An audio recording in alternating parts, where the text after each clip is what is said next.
নমস্কার বন্ধুরা, আজ তোমাদেরকে রান্না করে দেখাবো একটা নতুন রেসিপি। তো চলো রেসিপিটা দেখি। এখানে কাঁচকলা আর আলু কেটে রেখেছি, আর এই যে গলদা চিংড়ি মাছ কেটে ধুয়ে রেখেছি। আর ওখানে যাবে মশলা, জিরে বাটা আর কাঁচা পাকা লঙ্কা বাটা। কড়াইটা বসিয়েছি গ্যাসে, কড়াই গরম হয়ে গেছে। এখানে আমি দিয়ে দেব সামান্য সর্ষের তেল।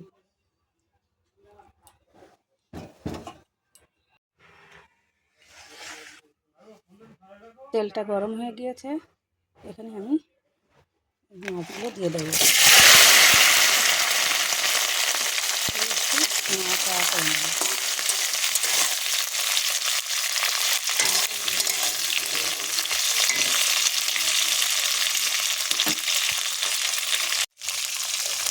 এবার এখানে আমি দিয়ে দেবো সামান্য হলুদ আর সামান্য লবণ দিয়ে ভালো করে নেড়ে চেড়ে নেব।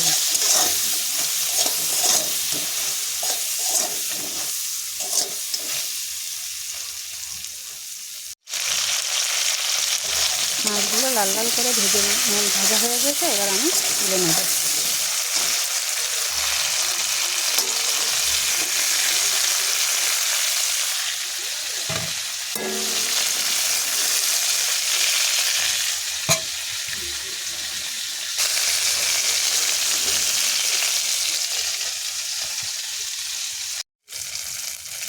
এখানে আমি আবারও একটু তেল দিয়ে দেবো।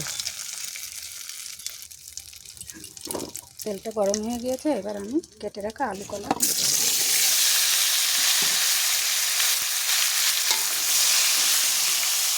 ভালো করে নেড়ে চেড়ে নেব।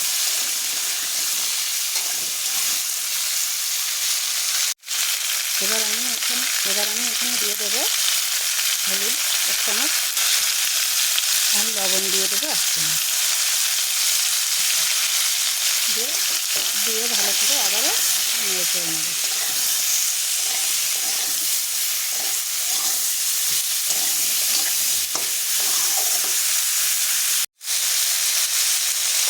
লবণ হলুদ দিয়ে ভালো করে আমি মাছ কষানো হয়ে গিয়েছে।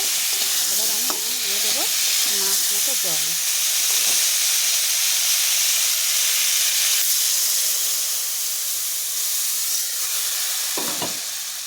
জলটা দিয়ে আবার একটু নেড়ে চেড়ে নেব।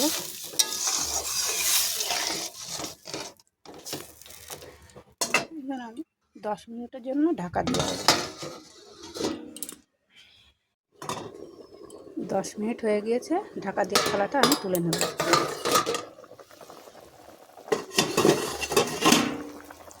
একটু নেড়ে চেড়ে দেবো।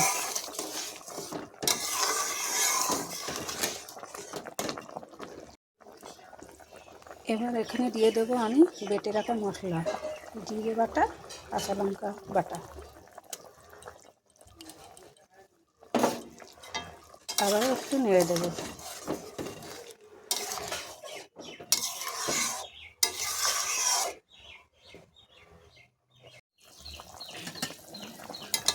আবারও একটু নেড়ে দেবো, নেড়ে চেড়ে দেবো।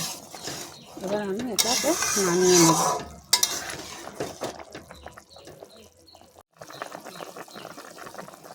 আবারও একটু নাড়াচাড়া করে নেব। সিদ্ধ হয়ে গিয়েছে, এবার আমি এখানে নামিয়ে নেব তরকারিটা।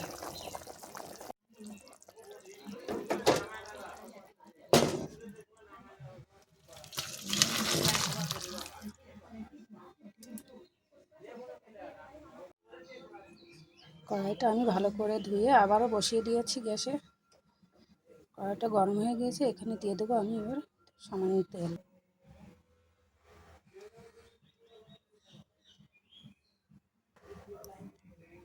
তেলটা গরম হয়ে গিয়েছে, এখানে দিয়ে দেবো আমি সামান্য জিরে।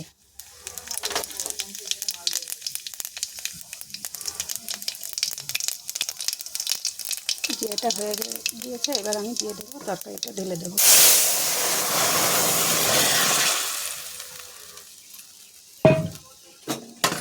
আবারও একটু নেড়ে চেড়ে নেব।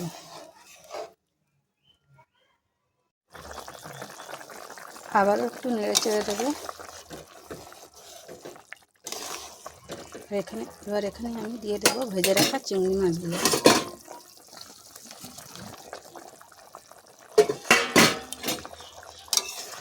চিংড়ি মাছ দিয়ে আবার একটু নেড়ে চেড়ে দেবো।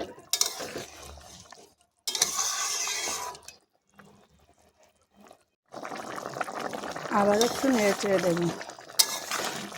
রান্নাটা হয়ে গিয়েছে, এবার আমি নামিয়ে নেব।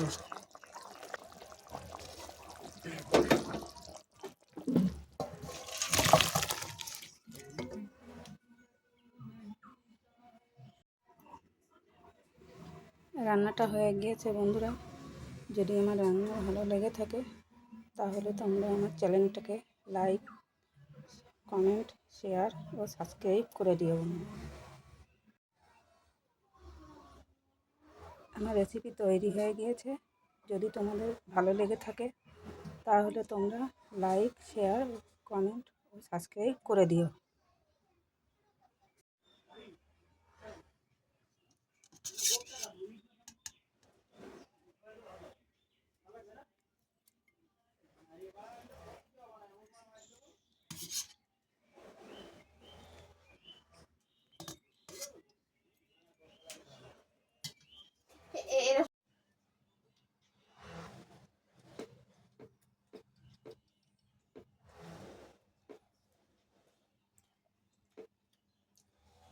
খুব সুন্দর হয়েছে।